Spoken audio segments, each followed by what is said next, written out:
नमस्ते फ्रेंड्स। मैं चंदा श्रीवास्तव आज फिर एक नई कहानी के साथ। आज की कहानी बदनामी की छाव। आज रविवार है। नंदलाल को स्कूल नहीं जाना है। सोचने लगा कि बाजार का चक्कर ही काट आऊं। भाभी अभी मंदिर गई है, भोजन भी देरी से बनेगा। पाँव में जूते पहले से ही पहने थे। कमीज खूंटी से उतारी और पहनता हुआ बाहर निकल गया। बाहर निकलते ही बाईं ओर की गली से ढोलक की आवाज़ सुनाई दी। उसे याद आया, भाभी ने कहा था कि दसालिये की बेटी का विवाह है, वहाँ जाकर काम काज पूछ आना। आज शाम को इनके घर होता हुआ आऊँगा। तभी ढोलक पर सुहाग के गीत सुनाई दिए। चंदन की ओट में क्यों खरी, मैं तो खरी पिताजी के पास। पिताजी बर ढूंढिए, बिढ़िया कैसे बर चाहिए। तारों में जैसे चाँद, चाँद में जैसे कान्हा, कन्हैया बर चाहिए। मैं तो मांगू अयोध्या जी का राज, सिंहासन पर बैठकर राज करूं। लड़कियों की आवाज़ इतनी मीठी और गीत के बोल इतने मधुर थे कि नंदलाल रुक गया। गीत की अंतिम पंक्ति उसके मन में पता नहीं क्यों छू गई। मैं मांगती हूँ अयोध्या जी का राज, सिंहासन में बैठकर राज करूं। प्रत्येक लड़की विवाह के अवसर पर यही कामना करती है कि उसे रामचंद्र जैसे सुंदर पति और कौशल्या जैसी नेक सास मिले।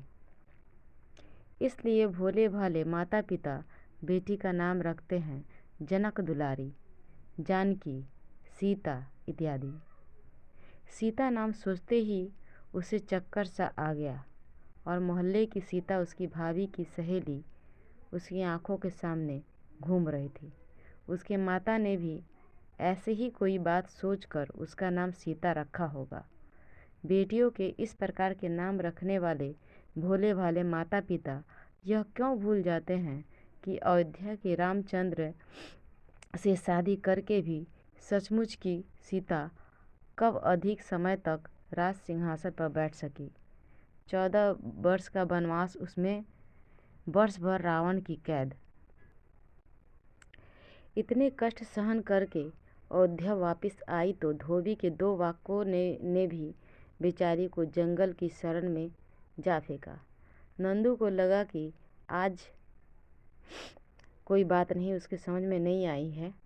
अपने मोहल्ले की सीता रूप सौंदर्य में त्रेता युग की सीता से किसी प्रकार कम नहीं, अथवा यूँ कहे कि रूप सौंदर्य के फूल कलियों में से कहीं यह भी प्रकट हुई होगी। क्या मुसीबत है यह औरत भी। आर्थिक कष्ट की स्थिति में भी उसका कितना भय है, कितनी चर्चा है मोहल्ले में। कहाँ यह सीता और कहाँ उसका यह मूर्ख या सीधा साधा पति लब्बू। सुंदर कन्हैया बर मिला बेचारी को। उसके लिए तो काला अक्षर भैंस बराबर है। उसका चेहरा देखकर अपने आप ही हंसी आ जाती है। कहाँ उस सीता के रामचंद्र और कहाँ उसका यह लब्बू। प्रकृति मजाक भी करती है तो कितने डंक मारने वाले, कितने विषैले। सीता और रामचंद्र, सीता और लब्बू। वाह प्रभु, आपकी लीला। पूरी रामायण खोल कर देखे तो आपको लब्बू जैसा कोई चरित्र नज़र नहीं आएगा। इस प्रकार का संयोग कैसे बना होगा। इसके माता पिता को ऐसी क्या विविधता थी कि परी के भांति चंचल और सुंदरता की अपनी बेटी का विवाह बिल्कुल सीधे से व्यक्ति के साथ कर दिया। लब्बू का भी क्या भाग्य है। नंदलाल ने देखा कि वह सीता के घर के पास आ गया है। बड़ा सा मुख्य द्वार, 3-4 सीढ़ियाँ छोड़कर खुला आंगन, आंगन के किनारे पर बड़ा सा कमरा, सामने दरी पर बैठे सीता मशीन पर कोई कपड़ा सिल रही थी। नंदू को देखकर उसने मशीन बंद कर दी और मुस्कुराकर बोली, शुक्र है भाई साहब, आज आपको भी समय मिला है। आपको मेरी कसम, दरी पर नहीं वहाँ कुर्सी पर बैठो। आज तुमसे झगड़ा करने आया हूँ भाभी। नंदू ने कुर्सी पर बैठते हुए कहा। मेरे साथ मैंने किसी का क्या बिगाड़ा है। सीता के मुख पर बड़ी मुस्कुराहट थी और मुस्कुराने से उसके दोनों कपोलों के बीच कमजोरी के कारण जो गड्ढे थे, नंदलाल की दृष्टि उसमें छलांग मार गई। भाभी, मेरी समझ में यह नहीं आता कि प्रतिदिन तुम्हारे बारे में नई नई कहानियाँ कोई गढ़ता हूँ। क्या बनती है ये कहानियाँ भी? मोहल्ले में दूसरी औरतें भी हैं। परंतु नंदलाल सचमुच दुखी था। सीता ने मुस्कुराकर उत्तर दिया, भाई साहब, मेरे जैसी कोई और हो तो चर्चा हो, ना उसकी कहानियाँ बने ना उसकी। मेरी कहानी बनने पर आपको दुख क्यों है? मनुष्य की कहानियाँ तो बननी ही चाहिए। जन्म लेना, बड़े हुए, हंसे, रोए और मर गए, यह क्या बात हुई? ना जाने लोग इसे अच्छा जीवन क्यों कहते हैं। मनुष्य की चर्चा तो होनी ही चाहिए। क्या नहीं होनी चाहिए भैया? इस बात पर विचार करो। मैं फिरकी पर धागा चढ़ा लेती हूँ। सीता ने मशीन के नीचे वाली फिरकी निकालकर मशीन पर चढ़ाई और उस पर धागा चढ़ाने लगी। सीता की बातें सुनकर नंदलाल उसकी ओर घूरता रहा। उसके लंबे बाल, गोरा माथा, तीखी नाक, गोरे माथे पर भवों की पुतलिया पर भ्रिकुटी सी झुकी हुई पतली रेखाएं। झटपट मशीन चलाने से कुछ धागा फिरकी से बाहर लिपट गया। उल्टी मशीन चलाकर सीता उस धागे को खोलने लगी। उसके पतले लाल अधरों पर अभी भी मुस्कुराहट क्रीड़ा कर रही थी। धागा खुल जाने पर सीता ने नंदलाल की ओर देखकर पूछा, आप सचमुच सोच में पड़ गए भैया? सोच रहा हूँ भाभी कि लोग इन कहानियों से कितना डरते हैं, और एक तुम हो जो कहती हो कि मनुष्य का जीवन ही नहीं मगर उसकी कोई कहानी ना हो। मैं झूठ नहीं कहती भैया। अच्छा यह बताओ कि आपको मेरे बारे में नया क्या सुना है? आपने मेरे बारे में नया क्या सुना है? क्या नई कहानी है मेरी? सीता फिर मुस्कुराई और उसके कपोलों के बीच फिर से गड्ढे बनने लगे। भाभी, यह मकान बदल क्यों नहीं लेती? नंदलाल ने बड़ी समझदारी से मार्गदर्शन किया। सीता मुस्कुराई। जिस कपड़े को वह सिल रही थी उसे सुई के नीचे सीधा करके रखा। उसे ध्यान आया कि नीचे की फिरकी वाला धागा ऊपर आया ही नहीं। वह धागे मिलाने लगी। नंदलाल सोचने लगा कि उसने सीता को कभी खुलकर हंसते नहीं देखा। उसके मुस्कुराने में जो जादू है वह शायद उसकी हंसी में ना हो। औरत कुछ ऐसे ही कहती है। नंदू को याद आया कि पिछले कल उसकी भाभी के पास मोहल्ले की 3-4 औरतें आकर सीता की मुस्कुराहट की चर्चा कर रही थी। एक ने कहा, यह भी गस्ती की कोई चाल है। नंदू चाय पी रहा था। एक ही घूंट पीकर उसने प्याली मेज पर रख दी और क्रोधित होकर औरत की विषैली चर्चा सुनता रहा। एक ने कहा, हंसते नहीं तो उसमें भी भेद होगा। बिटिया, मेरी बात याद करना। कोई दांत टूटा होगा इस रांड का, हंसे कैसे? कोई उसका टूटा हुआ दांत देख लेगा तो परी जैसी सुंदरता में अंतर नहीं आ जाएगा? अपनी ही बात पर वह खिरखिर करके हंस पड़ी। द्वारके की माँ बोली, बहन, हंसने पर कपोलों में शायद वो गड्ढे भी न बने जो मुस्कुराने पर स्पष्ट दिख जाते हैं। इतनी निर्मलता भी परमात्मा इस प्रकार लड़ने झगड़ने वाली स्त्री को ही देता है। चेहरा देखकर तो लगता है जैसे कोई राज्य का सुख भोगने वाली हो। उनसे एक ने कुछ इस तरह से भविष्यवाणी की, इन गड्ढों के सरोवर में न जाने आज तक कितने तैरने वाले और कितने नहीं तैरने वाले डुबोए हैं। इस शूर्पणखा ने इसका नाक कान नहीं काटा। किसी ने तो कहना, द्वारका की माँ बोली, इसका पति सरल, सीधा साधा और दुर्बल सा है। इसके नाक कान काटेगा कौन? पंडिताइन जी जहाँ रहती है आजकल उस डॉक्टर पर जादू किया है। एक औरत ने ऐसा कहा जैसे वह खबर उसने पाताल से निकाली हो। एक द्वारके की माँ है जो किसी प्रकार का रहस्य नहीं रखना चाहती। वो बोली, बिटिया इस प्रकार भयभीत होकर क्यों बोल रही हो? जो बात पूरे मोहल्ले में फैल चुका है उसका भेद क्यों? वह मुआ डॉक्टर भी, क्या नाम है उस दुष्ट का, जसोदा लाल या पता नहीं जसोदा नंदन। बाल सफ़ेद होने लगे तो उसे रास रचाने का शौक चढ़ा है। राधिका जो उसे ढूंढती हुई आ पहुँची है। वैसे तो किराएदार और वैसे चोरी का दोस्ताना है। अभी चोरी चोरी है, कल को सारा शहर उस पर थूके नहीं तो कहना। पंडिताइन जी कहते हैं डॉक्टर अपनी पत्नी से तो बात भी नहीं करता। बेचारी सचमुच रोती है। उसके हृदय पर मूंग दलने के लिए यह अप्सरा जो आ गई है। कहते हैं बच्चों का भी बुरा हाल है। ऐसे सकुचाए से रहते हैं मानो उनका कद बढ़ना भी रुक गया हो। देख लो भाग्य इसे कहते हैं। माता पिता के होते हुए भी अनाथ हो जाना, सब कुछ नष्ट हो जाए उस डायन का। देख लेना इस मोहल्ले से निकलेगी पर कई घरों में आग लगाकर। फिर सोच में पड़ गए भैया, इस उम्र में इतना सोचोगे तो चेहरे का रंग पीला हो जाएगा। बड़ी अनुचित वस्तु बनाई है। परमात्मा ने यह सोच भी, जवानी की शत्रु और ठहाकों के हिस्सेदार। क्या कह रहे थे आप? यह घर क्यों नहीं बदल लेती? आप ले चलो अपने पास, एक छोटा सा कमरा किराए पर दे देना, अपनी चौकसी भी रहेगी। सीता मुस्कुराई। अपना होता तो ले चलता भाभी, वहाँ पर तो मैं भी एक किराएदार की भांति हूँ। महीने के 60-70 रुपये लाकर भाभी की हथेली पर रखता हूँ तभी रहता हूँ। नंदलाल ने सोचा, सचमुच में उसका छोटा सा मकान भी होता तो एक दिन भी सीता को इस लंका में नहीं रहने देता। यह मोहल्ला लंका नहीं तो और क्या है। आपका अपना मकान होता तो आप मुझे अवश्य वहाँ लेकर चलते, क्यों भैया? सीता फिर मुस्कुराई।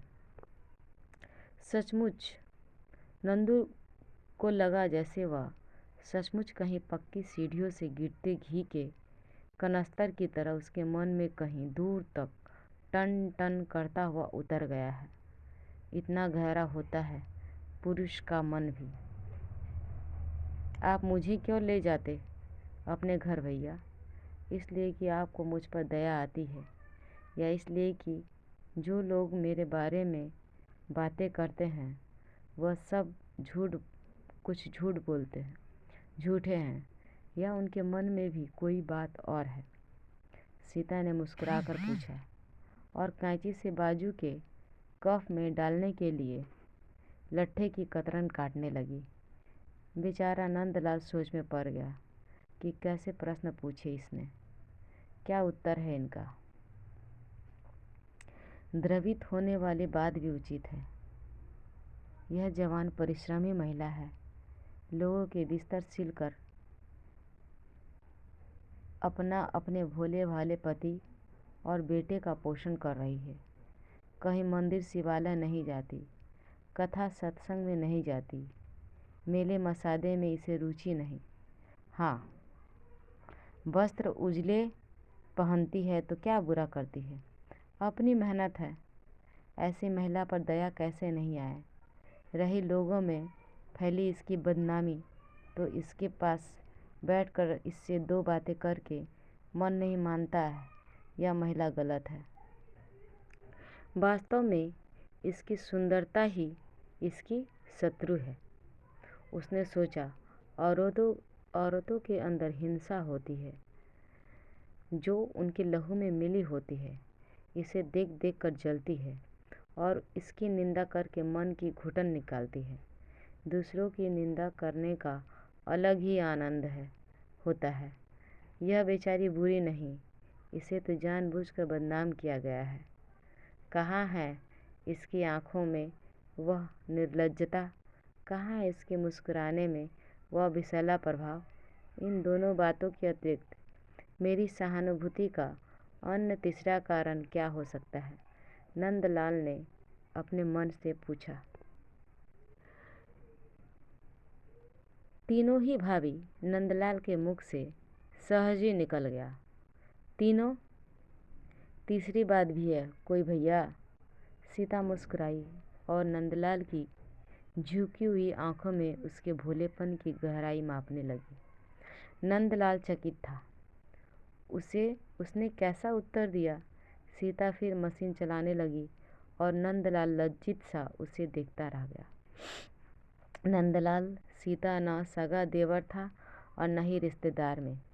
इस मोहल्ले के डॉक्टर यशोदानंद के मकान में वह जब सीता ने किराए का कमरा लिया तो नंदू की भाभी के साथ सबसे पहले सीता का परिचय हुआ। धीरे धीरे दोनों में मित्रता बढ़ गई और सीता के इस सिलाई के काम को आगे बढ़ाने में नंदू की भाभी ने बहुत सहायता की। इस बात के लिए सीता उसकी बहुत आभारी थी।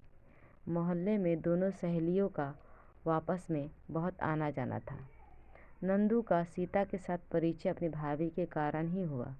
नंदू का बड़ा भाई अमृतसर में किसी कंपनी में नौकरी करता था। नंदू FA पास था। MA शहर के एक प्राइवेट स्कूल में पढ़ाता था। 125 रुपये वेतन था। 60-70 रुपये वो घर के खर्च के लिए देता था। अभी कुंवारा था, इसलिए खाने पहनने का शौक था। नंदू जानता था कि उसकी भाभी भी दूसरी औरतों की बातें सुन कर सीता के बारे में दुविधा की स्थिति में है। ऐसा लगता था कि वह भी सीता को भली औरत नहीं समझती। कुछ दिनों से डॉक्टर यशोदानंद के बारे में नई कहानियाँ उड़ रही थी। कहाँ से ये जानकारी मिलती इन औरतों को ऐसी गुप्त बातों की? नंदलाल चकित मुद्रा में सोच रहा था।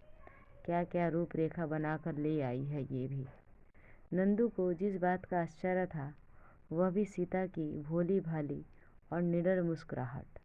जब भी उसके पास आकर मोहल्ले में फैली उसकी बदनामी की बात नंदू ने देखा, न वह डरी न घबराई और न झिझकी।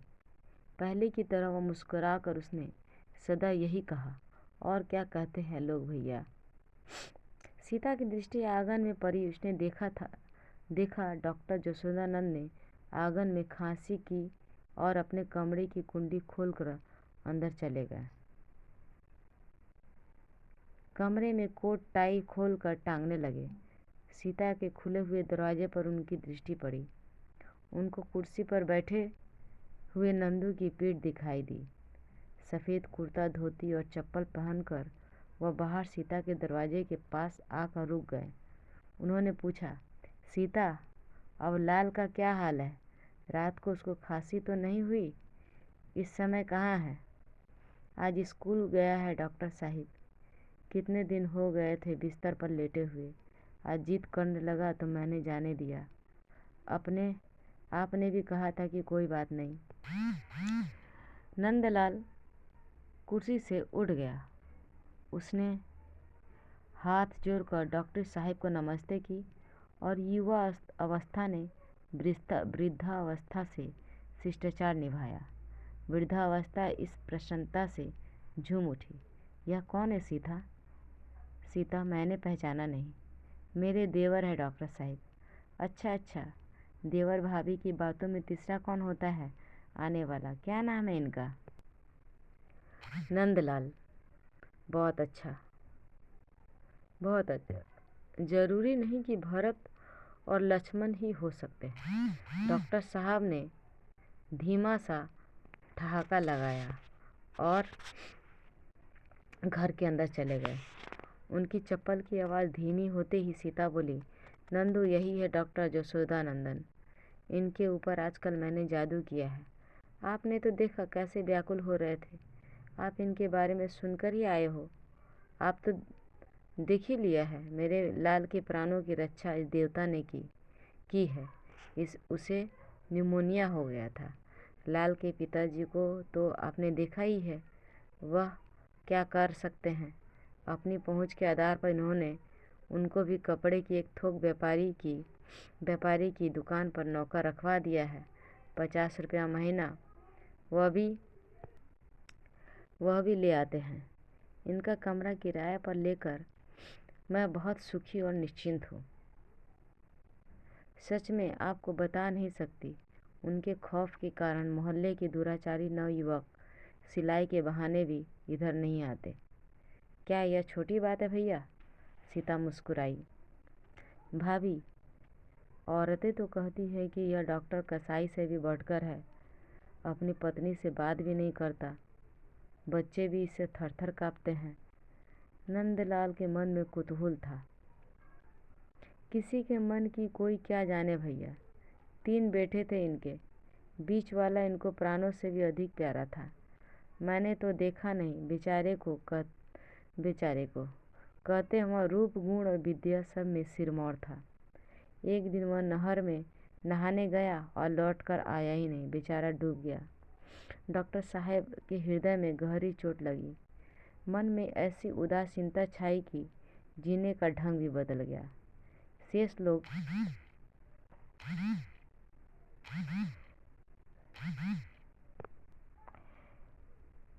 शेष दोनों बेटे बुरी संगति में बिगड़ चुके थे, पढ़ने में नालायक थे। यह उनको डांटते हैं और दुखी होते हैं। पत्नी को एक पुत्र वियोग, दूसरा निकम्मी संतान, तीसरा घुटनों का दर्द, उम्र भर का रोग है बेचारी को। डॉक्टर साहब बेकार के लोगों का घर में आना जाना पसंद नहीं करते। बेचारी पत्नी कहीं जाने योग्य नहीं। सुबह शाम पूजा पाठ और चूल्हा चौका होता है। नंदू लोग भी सच्चे हैं कि डॉक्टर हंसता क्यों नहीं, गाता क्यों नहीं, सीता को कमरा किराए पर देकर उसके ऊपर दया क्यों की।